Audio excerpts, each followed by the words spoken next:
Bismillahirrahmanirrahim. Assalamualaikum warahmatullahi wabarakatuh. Waalaikumsalam Salam sejahtera bagi kita semua. Dan para pemirsa yang berbahagia, mulai hari ini podcast Pipi Binesa akan dimulai. Kita akan membahas berbagai macam pendidikan di Indonesia dengan para pakar pendidikan dari Universitas Pendidikan Indonesia.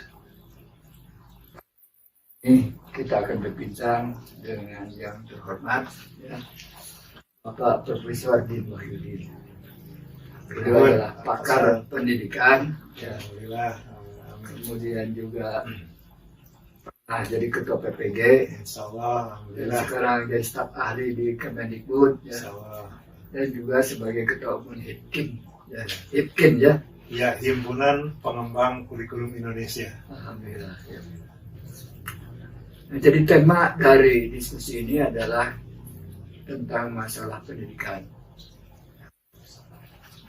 Jadi, hebatnya pakai bahasa Inggris, ya, yaitu educare atau peduli pendidikan. Kenapa pendidikan harus kita bahas? Ada dua hal yang Bapak pikir perlu disampaikan. Pertama, bahwa pendidikan itu sangat menentukan keberhasilan dari berbagai kegiatan. Kegiatan bisnis, kegiatan pendidikan itu sendiri, kegiatan politik dan sebagainya. Dalam peperangan, untuk memenangkan perang itu biasanya menggunakan alat-alat perang yang modern. Tapi alat perang modern itu tidak menjamin keberhasilan atau kemenangan perang. Bila tidak didukung dengan tenaga yang hebat. Jadi pendidikan itu adalah menentukan segala-galanya. Siapa yang berperan dalam pendidikan, yaitu manusia, yaitu the man behind the gun. Itulah yang paling menentukan dan berbagai kegiatan. Dan yang kedua, ya, kita cukup prihatin. Katanya peringkat pendidikan di Indonesia itu secara internasional itu masih pada taraf yang masih rendah. Ya. Karena itu kita harus berusaha secara bertahap meningkatkan kualitas pendidikan tersebut. Nah, mudah-mudahan sabeuneureun sasieun, ya, kita ikut berusaha untuk mencoba berusaha supaya kualitas pendidikan kita itu akan dapat ditingkatkan. Para hadirin sekalian, mulai tahun ini adalah kita akan masuk pada tahun baru, ya. Kita diharapkan sudah dilaksanakan secara offline. Kedua tahun kita laksanakan ya. Sekarang diharapkan bisa tetap muka. Nah, tentu oleh karena itu, ya, kita harus mengadakan persiapan bagaimana supaya program pendidikan yang relatif dianggap baru ini bisa berjalan dengan. Nah, kita juga tahu bahwa sekarang itu ada konsep kurikulum merdeka. Ya. Jadi gimana ini melaksanakan kurikulum merdeka awal tahun baru dan juga program belajar yang relatif baru. Karena kita belum terbiasa secara offline, ya, terbiasa secara online. Ya. Kita akan berbincang ini dengan pakar pendidikan, ya, yaitu Bapak Prof. Din Wahyudin. Ya. Gimana ini Pak Din, ya, untuk melaksanakan kebijakan pemerintah tentang kurikulum merdeka yang akan dilaksanakan dewasa ini secara lain. Ya, gimana ya? Terima kasih Prof. Samsuri. Kebahagiaan bagi saya bisa tatap muka langsung, ya, di studio TV Bina Esa ini. Ya, Bina Esa TV. Ya. Ya, Bina Esa TV dan juga dengan pemirsa di rumah yang mudah-mudahan saat ini bisa mengikuti acara yang menurut saya sangat bagus gitu ya. Seperti tadi disampaikan oleh Prof. Samsuri bahwa tujuan suatu bangsa itu dilihat dari pendidikannya, Prof. Sam. Dan kalau dirujuk juga dari berbagai literatur, di UNESCO juga ada riset begini Pak Prof. Sam. The quality of education system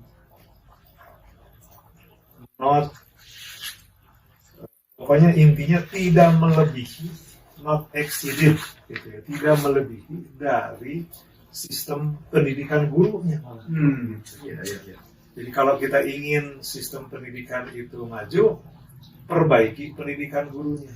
Ya. Nah, logikanya setelah pendidikan guru itu kan yang akan mendidik guru, gitu. Betul, betul. Yang akan mendidik guru. Nah, guru itulah yang nanti akan mendidik generasi muda di Indonesia itu di kelas ataupun di luar kelas. Menggunakan apa? Ya kalau dalam pendidikan formal ada yang disebut dengan kurikulum nasional. Begitu Prof. Ya. Gitu. Nah, saat ini alhamdulillah pemerintah melalui Kemdikbudristek menginisiasi kurikulum baru yang disebut kurikulum merdeka. Begitu. Nah, walaupun demikian, Prof. Sam dan pemirsa semua tidak pernah radikal perubahan kurikulum ini. Jadi walaupun sekarang itu diuji cobakan kurikulum merdeka, sebagian besar sekolah itu masih menggunakan kurikulum 13. Jadi malah pemerintah itu sekarang itu masih mempersilahkan sekolah untuk melaksanakan 3 jenis kurikulum. Pertama, kurikulum 13 yang secara penuh. Yang nanti kita tanggal 18 itu kan secara nasional atau minimal di Jawa Barat itu serentak 18 Juli itu hari pertama siswa masuk sekolah. Ya, menggunakan kurikulum apa? Satu, menggunakan kurikulum 13 yang sudah berlangsung. Yang kedua, menggunakan kurikulum 13 yang disederhanakan. Karena akibat pandemi 2 tahun yang lalu itu banyak sekolah yang merasa ada kesulitan begitu. Sehingga masih ditolerir kurikulum yang disederhanakan dari kurikulum 13 ini. Nah, baru yang ketiga ini, kurikulum baru itu, Prof. Jadi kurikulum merdeka namanya. Nah, ini pun kurikulum merdeka itu baru di pilot project-kan lah mungkin ya istilahnya itu ke 2.500 satuan pendidikan. Jadi ada SD, ada taman kanak-kanak, ada SD, ada SMP, SMA, dan SMK. Totalnya itu, sampai SMA 2.500 sekolah, baru SMK ada 900 sekolah, Pak, satuan pendidikan. Jadi totalnya itu yang baru melaksanakan kurikulum merdeka itu baru 2.500 ditambah 900, 3.400 satuan pendidikan. Dibanding dengan Prof. Sam kan di Indonesia itu SD itu ya ribuan gitu ya, data nasional itu. Jadi sangat terbatas. Jadi dalam pandangan saya pada sore hari ini seperti tadi yang disampaikan, apa kebijakan pemerintah dalam kurikulum baru itu? Pemerintah mempersilahkan 3 itu dilaksanakan. Nah, sebelum kurikulum baru Pak Adin ya, mungkin ya para pemirsa ingin mendapat penjelasan apa sih bedanya antara kurikulum 13 yang disederhanakan dan kurikulum merdeka tersebut. Oh, begitu. Ya, betul. Kurikulum 13 itu ya intinya sebenarnya begini, saya ingin menjelaskan dulu supaya gampang pemirsa. Setiap kurikulum itu irisannya itu tetap ada. Jadi tidak pernah kalau ada perubahan itu berubah 100%, tidak demikian. Jadi Indonesia itu kalau melihat perkembangan sejarah itu sudah 11 kali perubahan kurikulum, 11 kali. Ya dengan rentang antara 10 sampai 13 tahun. Jadi sudah 73 tahun itu, sudah berapa kita merdeka itu? Sudah 45 ya. Ya, 45, 78 ya. Iya. Jadi sudah 11 kali perubahan. Nah, pertanyaan Prof. Sam menarik. Jadi kurikulum 13 itu ya pada dasarnya sudah mulai dengan student centered gitu ya. Jadi ingin yang aktif itu siswanya. Iya. Yang aktif itu siswanya. Kemudian guru memfasilitasi. Yang pertama, yang kedua sudah mulai juga kita ingin karena persiapan abad 21 higher order thinking skill itu ditingkatkan. Jadi guru sudah mulai mengajak siswanya punya kemampuan keterampilan tingkat tinggi. Nah itu apa saja? Barangkali ini Pak Biasa ada yang kurang jelas. Apa itu keterampilan tingkat tinggi itu? Ya misalnya begini, sederhananya kalau di sekolah itu mau kurikulum 13 atau kurikulum merdeka itu sederhananya misalnya siswa itu harus memiliki kemampuan 4C Pak. 4C. C pertama itu komunikasi. Jadi siswa itu harus sudah bisa berkomunikasi, menyampaikan ide, menyampaikan gagasan, termasuk mendengarkan ide dari orang lain. Jadi jangan sampai menyampaikan ide sudah bagus, tapi dia tidak memberikan apresiasi kepada ide orang lain. Nah ini juga berbahaya, Prof. Karena dia akan egois nanti. Akan egois. Nah, itu tidak boleh. Jadi berkomunikasi itu harus bisa menyiapkan ide dengan baik dan juga harus mendengar dari yang lain. Yang C yang kedua kolaboratif.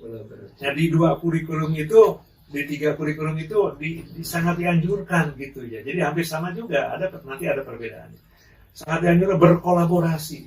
Siswa itu jangan pintar sendiri kira-kira begitu, Prof.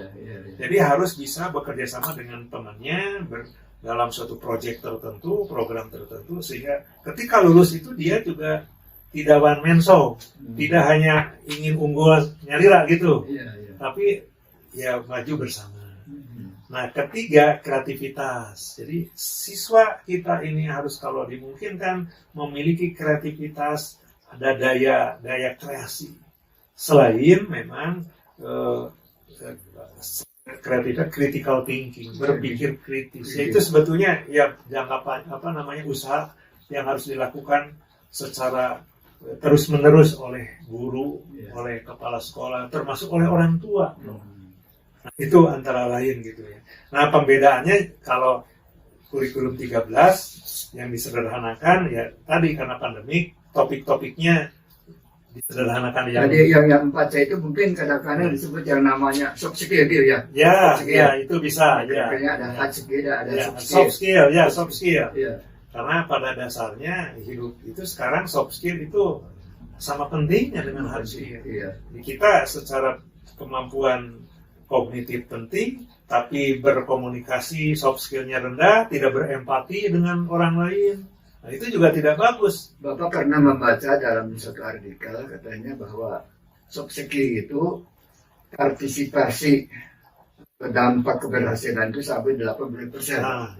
Bisa terjadi. Hard skill itu hanya 15%. Nah itu betapa pentingnya soft skill. Yang soft skill itu sederhananya kan berempati terhadap orang lain. Keterampilan sosial, menghargai orang lain, hormat kepada orang lain. Termasuk juga jujur terhadap diri sendiri dan orang lain. Nah, itu kan soft skill. Nah, itu Prof. Nah, itu antara lain ya. Kaitannya dengan tanggal 18 Juli ini kan siswa baru nih. Jadi guru juga harus sudah mempersiapkan kan ini minggu-minggu pertama ajaran baru mah pertama siswanya juga harus guru itu harus mengenal siapa mereka gitu ya. Sebelum nanti kurikulumnya ditingkatkan gitu ya dilakukan. Nah, kita tuntaskan dulu yang tadi Pak Adin ya. Tentang kurikulum 13 kurikulum 13 yang sederhanakan, Ya. dan kurikulum merdeka ini. Oke. Ya merdeka itu yang gimana tuh? Ya, kurikulum merdeka itu intinya sesuai dengan namanya merdeka, guru memiliki ruang untuk berekspresi dalam menyusun program pembelajaran yang cocok di sekolahnya, tapi sesuai rambu-rambu gitu ya. Siswa pun memiliki ruang untuk berekspresi, untuk ya bebas dalam artian sesuai dengan kemampuannya, sesuai dengan keharapannya tentang apa-apa saja yang harus dimiliki atau harus yang dikuasai oleh siswa.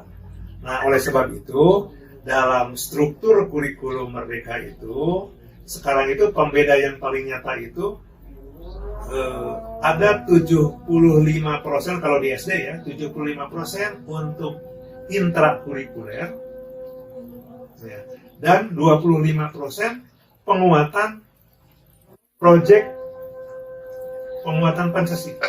Mohon maaf. Jadi ada pembedanya itu ada 25% waktu untuk proyek penguatan pelajar Pancasila. Nah, ini bedanya. Nah, 25% dari total itu kan besar, Pak. Iya. Misalnya SD itu dalam setahun ada 1000 jam misalnya. Iya. Berarti 25% itu ada 250 jam. Iya. Yang beda sama sekali dengan sebelumnya. Ya, karena 750 jamnya sebut saja sama di intrakurikuler, di kelas gitu ya, dengan pembelajaran aktif. Tapi ada 25%, 250 jam, guru sekolah harus merancang. PBL lah gitu, kalau di perguruan tinggi, Project Based Learning, kira-kira begitu, Prof. Jadi, sederhananya sekolah harus merancang 250 jam tadi, proyek apa yang akan direncanakan oleh sekolah, mungkin 2-3 proyek, sehingga dalam setahun itu siswa punya pengalaman banyak, tidak hanya di kelas. Gitu. Karena dalam proyek itu kan, misalnya ada rancang ingin melihat suasana pasar, komunikasi dengan lingkungan di pasar, berarti direncanakan wawancara dengan siapa. Disusunlah siswa itu menyusun cara wawancaranya, apa yang akan diwawancara, berapa item pertanyaannya. Nah, setelah itu dia langsung ke lapangan, keluar kelas gitu. Keluar kelas di sana mewawancara sesuai dengan perencanaan tadi. Di situ ada kemampuan-kemampuan tambahan berkomunikasi, berempati. Karena ketika wawancara bisa terjadi tukang bakso yang wawancara itu nggak mau menolak misalnya, berarti harus sabar. Jadi intinya itu para siswa juga mencoba belajar dalam lingkungan masyarakat yang lebih luas. Betul, ya. betul. Tapi tadi kenapa kok dikatakan ada Pancasilanya gitu ya? Ya, karena kita ingin memberikan penguatan bahwa bangsa Indonesia ini kan sudah komitmen nasional gitu ya, NKRI, Pancasila, itu harga mati gitu ya. Nah, memberikan penguatan profil Pancasila. Itu artinya perilaku berkehidupan Pancasila itu harus harus menjadi penciri. Sebab salah satunya itu ketuhanan, penguatan ketakwaan dan keimanan. Jadi kurikulum merdeka itu menopang apa yang oleh founding fathers tahun 45 itu, dalam pembukaan 45 itu, bahwa sekolah pendidikan harus menguatkan iman dan takwa apapun agamanya. Itu poin ya, dalam mungkin tekanannya itu bagaimana mewujudkan Pancasila in action itu ya, bukan betul, hanya secara ya apa saja lah. Nah, in action dalam sehari-hari, dalam berperilaku dengan masyarakat, dalam menggali masyarakat juga berkomunikasi. Itu Prof, betul. Nah, salah satunya tadi merdeka itu tadi 25% kemungkinan siswa tidak hanya di kelas, dibimbing oleh guru bersama masyarakat. Ada suatu pengalaman belajar yang terpimpin ya gitu, yang bersistem gitu. Itu kewenangan guru itu bukan main ya. Betul. Jadi bisa merancang sendiri. Betul, ya dituntut itu. Pertanyaannya apa guru kita sudah siap melaksanakan yang seperti itu? Ya, makanya guru kita harus tetap diupdate pengetahuannya, keterampilannya, termasuk pendidikan formalnya. Guru itu sekarang selain S1 selesai, juga harus Antara lain melalui PPG ya. PPG. Nah itu PPG itu ini meningkatkan kemampuan. PPG itu levelnya sudah S2 itu ya. Ya levelnya kira-kira setara kan, walaupun kan dalam KKNI level 7, S2 level 8 profesi. Mungkin itu jadi yang untuk kegiatan sore hari ini ada ikhtiar yang terus-menerus bagi kita semua untuk melaksanakan layanan pendidikan sebaik-baiknya. Iya. Jadi ideal sekali gitu ya, bahwa kurikulum merdeka itu pertama porsi guru itu ditingkatkan ya, sehingga dia bisa merancang sendiri ya, mana yang terbaik untuk diberikan kepada anak didiknya. Yang kedua, belajar itu tidak fokus di dalam kelas ya, tapi harus setidaknya 25% jadi di luar kelas. Multi sources pengalaman dari berbagai bidang. Ya. Dan yang kedua, di sekolah itu sudah mulai mengembangkan soft skill ya. Ya, soft skill. Sebab pada masa yang lalu katanya yang ditekankan di persekolahan itu hard skill ya. Makanya pada waktu wisuda ya, itu gantungan itu sudah dipindahkan ya, dari kiri ke kanan ya. Maksudnya apa itu, Pak? Ya, maksudnya kan di sekolah itu yang dikembangkannya itu adalah otak kiri. Otak kiri. Otak kiri. Tidak Otak ada kiri otak itu kanan. adalah otak yang eksak gitu ya, yang sederhana lah. Sedangkan yang kanan itu adalah otak kanan. Itu otak yang tadi, yang bersifat soft skill ya, kolaborasi, ya, creativity, ya, dan kepemimpinan dan sebagainya ya. Itu adalah soft skill ya. Ya. Ya. Nah ini kan program panjang lah gitu ya. Mari kita sama-sama kawal itu niat-niat itu, perencanaan itu dari semua unsur, Prof. Ya. Tidak hanya pemerintah, sekolah, guru, orang tua, termasuk siswa sendiri. Jadi siswa pun harus ada keinginan belajar keras. Gitu. Ya. Dan ada satu hal nih, Prof. ya. Kenapa kualitas pendidikan kita itu dibandingkan di tempat lain itu relatif ya. Nah ya. Antara lain Bapak lihat bahwa mata pelajaran dan mata kuliah di negara kita itu terlalu banyak. Ya, jadi sedikit-sedikit tidak fokus ya. Iya. Bapak pernah belajar di Ohio di sana itu bandingkan lah. Betul. Di sana itu yang namanya mahasiswa itu paling banyak 4 mata kuliah per semester itu. Itu perguruan tinggi ya. Kita mah sampai 11 mata kuliah ya. Ya, sekarang pun ditata perguruan tinggi itu kan kurikulum merdeka itu ditata. Hanya memang belum sampai pada meminimalkan tadi karena tetap rambu-rambunya S1 itu 144 SKS minimal, Prof. Begitu. Ya kecuali nanti rambu-rambunya dikaji ulang lah begitu ya. Kalau SKS banyak SKS Bapak kira tidak jadi masalah ya. Tapi jumlah mata kuliahnya dikurangi sehingga bobot per mata kuliah itu yang ada yang 2 SKS ya. Oh iya, 4 gitu ya. Ada 4, 5, 8 SKS gitu ya. Jadi ada pendalaman. Ya, betul. Setuju ada pendalaman supaya tidak hanya permukaan saja sedikit, tapi permukaan mendingan fokus tapi mendalami sampai paham betul gitu ya, Pak. Baik. Bapak pernah memberikan mata kuliah filsafat ilmu ya. Dalam filsafat ilmu katanya kalau tahu sedikit itu sama dengan tidak tahu.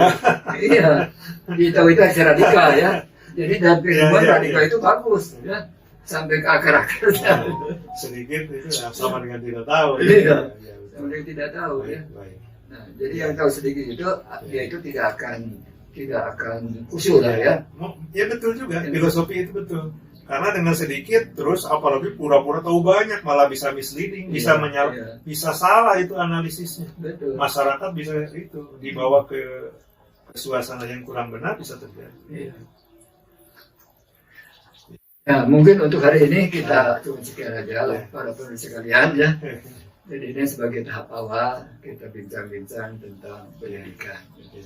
Terima kasih Prof. Sam. Ya. Terima kasih pemirsa semua. Terima kasih. Mudah-mudahan ada manfaatnya. Ya. Terima kasih banyak pada Prof. Din yang sudah meluangkan waktunya yang begitu sibuk ya. Tapi insya Allah kita akan lanjutkan pada episode yang akan datang. Baik. Mudah-mudahan ada manfaatnya. Ya. Mohon maaf atas segala kekurangannya. Ya. Assalamualaikum warahmatullahi wabarakatuh. Waalaikumsalam warahmatullahi wabarakatuh.